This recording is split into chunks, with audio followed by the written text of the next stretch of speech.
Vous écoutez Radio Taïwan International et c'est l'heure des musées.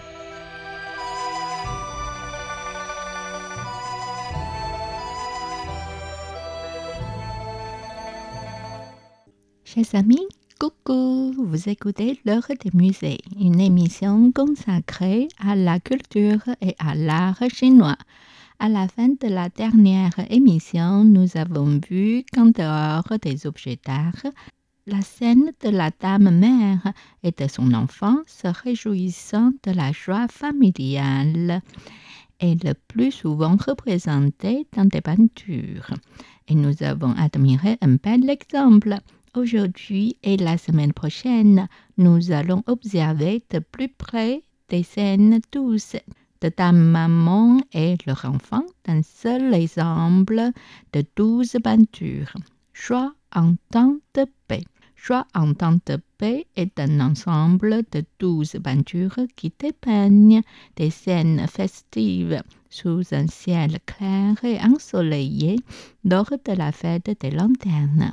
On y voit diverses lanternes illuminées, des éléphants, des crues blanches, des cerfs, des chauves-souris, des aigles, de petits lapins blancs, ainsi que Kuei-Xin en train de donner un coup de pied à la constellation du Bouvier. Dans une ambiance de fête éclatante pour célébrer le nouvel an. Les peintures montrent des enfants s'amusant dans la cour, portant des lanternes, faisant voler des cerfs-volants, jouant au volant, chevauchant et tirant à l'arc ou manipulant des marionnettes à canne sous le regard attendri de leur mère, dont l'amour maternel est palpable. Bien que ces peintures ne soient pas signées, leur style raffiné suggère qu'elle pourrait être l'œuvre d'un peintre de la cour impériale Qing. Aujourd'hui, nous découvrons d'abord les 6 premières peintures. Image 1. Lanterne en forme d'éléphant blanc. Un enfant tient une lanterne en forme de poisson rouge dans sa main gauche et tire une lanterne en forme de char en éléphant blanc de l'autre. Sur le dos de l'éléphant se trouve un vase sur un piédestal de lotus, dans lequel se trouve un sceptre rouillé et une hallebarde ornée de motifs décoratifs de svastika bouddhiste et de pièces de monnaie. La hallebarde est un synonyme de chance et le vase représente la prospérité, faisant de cette scène un ensemble de paix et de bonne fortune. Image 2. Cerf-volant en forme de chauve-souris. Au centre de l'image, un enfant tient un cerf volant en forme de chauve-souris dans sa main gauche. À côté de lui, on trouve 2 dames, l'une plus âgée, probablement sa mère, portant un petit enfant qui est probablement son petit frère ou sa petite sœur, et le regardant avec tendresse et bienveillance. L'autre, plus jeune, regarde le cerf-volant en forme de chauve-souris voler de plus en plus haut. Sachez que la chauve-souris est un homonyme du bonheur en chinois, ce qui fait qu'elle symbolise la chance, la prospérité et le bonheur dans la culture chinoise. L'arrière-plan montre un paysage paisible avec des arbres en fleurs et des balustres rouges, ajoutant une touche de vie et de mouvement à l'ensemble. Cette scène incarne une ambiance joyeuse et festive, typique des célébrations traditionnelles où la nature et les symboles de bonne fortune se rejoignent pour créer un tableau harmonieux et serein. Image 3. Lanterne en forme de panier de fleurs. Dans cette scène pittoresque, une dame est représentée avec une grâce incomparable, ses vêtements flottant doucement dans la brise. Elle est accompagnée de 3 enfants joyeux et rieux. absorbés par leurs jouets originaux, ajoutant une touche de vitalité et d'innocence à l'ensemble. À côté d'elle, une servante porte une lanterne en forme de panier de fleurs, nous rappelant que c'est le printemps. La peinture capture également des éléments architecturaux traditionnels tels que de solides balustrades en bois sculpté qui accentuent le cadre naturel et apportent une touche d'élégance structurelle.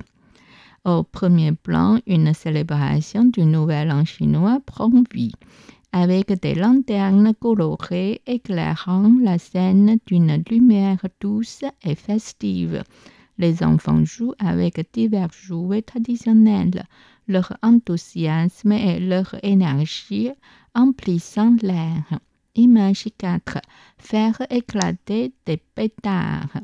Faire péter des pétards est une activité traditionnelle chinoise, particulièrement durant le Nouvel An chinois.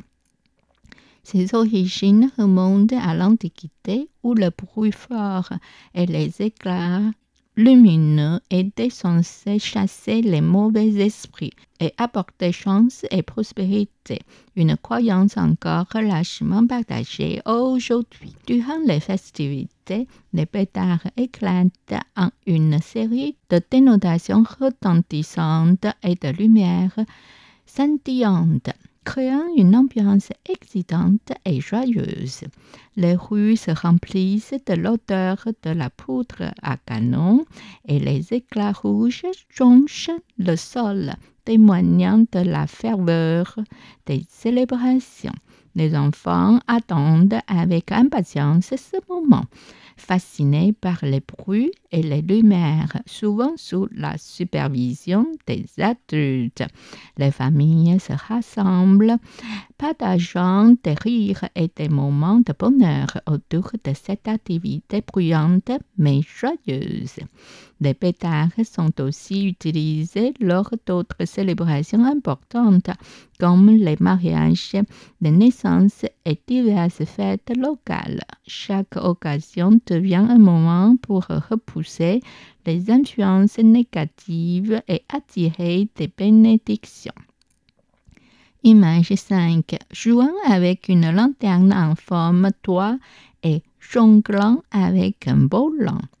Le jianzi est un sport traditionnel chinois où les joueurs tentent de maintenir un volant lourdement lesté en l'air en utilisant leur corps à l'exception des mains. L'origine principale du jianzi est un ancien jeu chinois appelé Cuju, datant de la dynastie Han il y a 2000 ans. Sur cette peinture, l'enfant semble très habile avec son volant, car il jongle même avec son pied en arrière. Quant aux deux dames qui regardent les enfants jouer, elles ne peuvent être que leur chère maman. Image 6. Le dieu de la littérature.